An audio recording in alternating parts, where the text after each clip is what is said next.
Hey guys, welcome to another episode of Revit Interiors.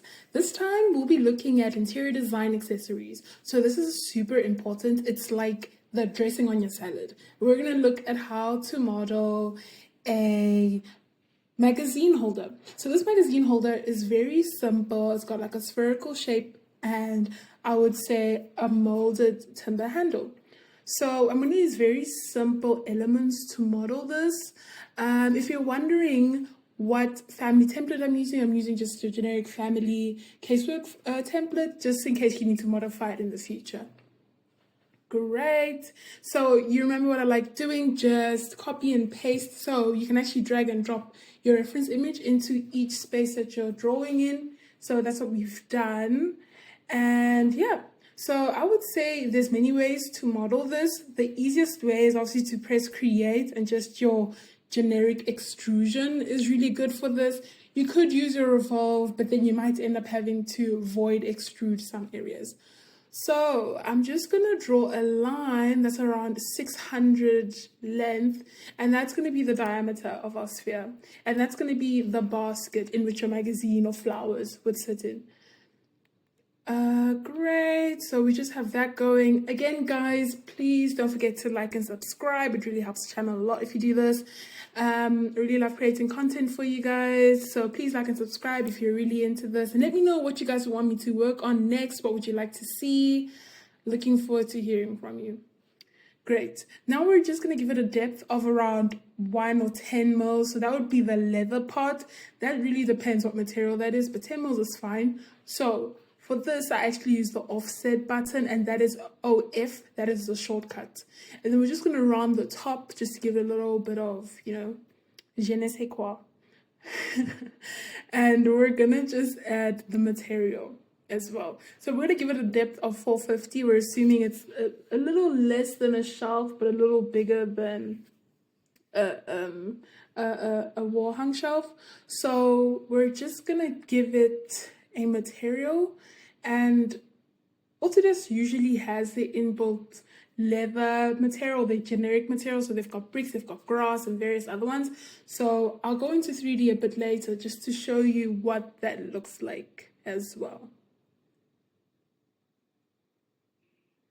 Great, but honestly, guys, accessories and interiors really make or break your project, especially in Revit, because the excuse is there aren't enough Revit families for accessories. But I think, you can model something very generic for yourself to just get your design intent across fast enough, especially if you're doing visualizations with this.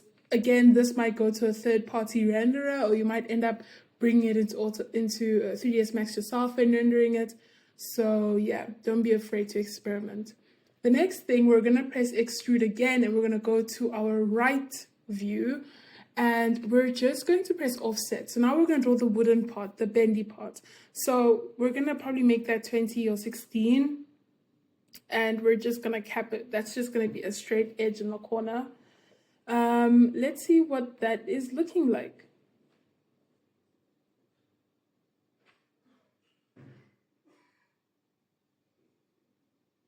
Great. So if you switch on your graphics display and you turn it to realistic, you'll be able to see that we've got the roughage of the leather at the bottom. And we're going to now try to create like a light oak texture for the inside.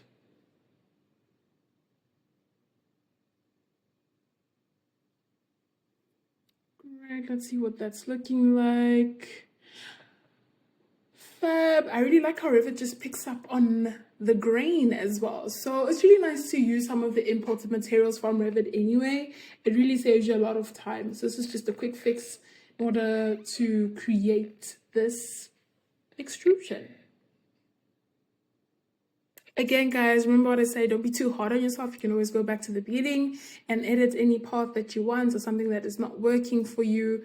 Feel free to edit this. Nothing is set in stone, so feel free to make changes as we go along. Great, now we're going to make the top handle. So that's probably plywood as well. And we are going to just offset it a bit, I think by 15 on either side. And we're going to create our handle. It is also very spherical. Remember to use your shortcut, keyboard shortcut OF for offset. And we are then going to create the extent of our handle. I wanted to overlap a bit on the basket just so we can see the exchange of materials along each other. Great, so we have that going.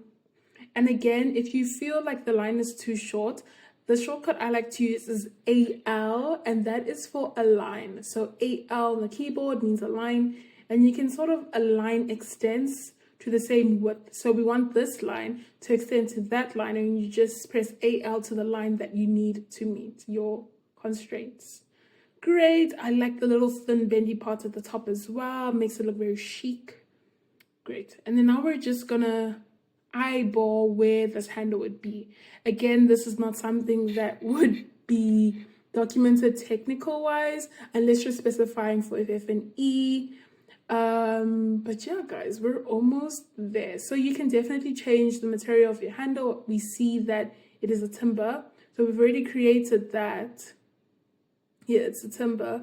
We've created that material, so now we're just gonna go to materials and finishes and we're gonna apply. Great, so that is shown, that's great. And you really don't need to do this, but I like adding a little extra level of detail just to elevate the design a bit more. And we're gonna just draw the little needles or the little bolts that are holding together the handle to the actual basket. You might make it 10, but you might not see it in 3D, and I'll show you this a bit later. But it's really good, I think, to focus on the details. Also, this is dependent on time. Very important. We don't know if you will have enough time to add this to your design, but the details matter. Great, as you can see, we cannot see it, so that is not so great actually. So I'm going to just click on that element, and I'm just going to make the extrusion about 100, just so you can see, and then you'll go back into your 3D and change it a bit later as well. It just makes things a lot more seamless. Again, guys, please don't forget to like and subscribe. Please go watch my other videos. We have other videos on creating 3D walls. I think that was very informative, actually. And there's so many others. Please, guys, let me know what else you'd like to see, and I will definitely add it to the list. And yeah, so excited to have you guys here. Watching these videos really helps a lot. Don't forget to like this video if it is showing you what you need to know. Great. Then you can just move those little bolts around. You can also assign a material if you think it's metallic or a brass. Note that those materials are already preloaded onto Revit, so you just need to find them in your properties bar. But now I'm just going to give it the same material as the leather. I think it looks quite cute, you guys. I think it looks really good. I think it would work well in an interior setting, just to put some flowers on there, or put some books on there, or make it a centerpiece of a table. I think it works really well. It's very quick, very intuitive. This is a tutorial using the extrusion tool. Love to see it. And hopefully, if you guys want to see an Inkscape tutorial, let me know down in the comments below, and I'll show you how we can create a space using this magazine holder. It's been great. Thanks, guys. No castles, no dreams, no prince to tag along. We're out here where the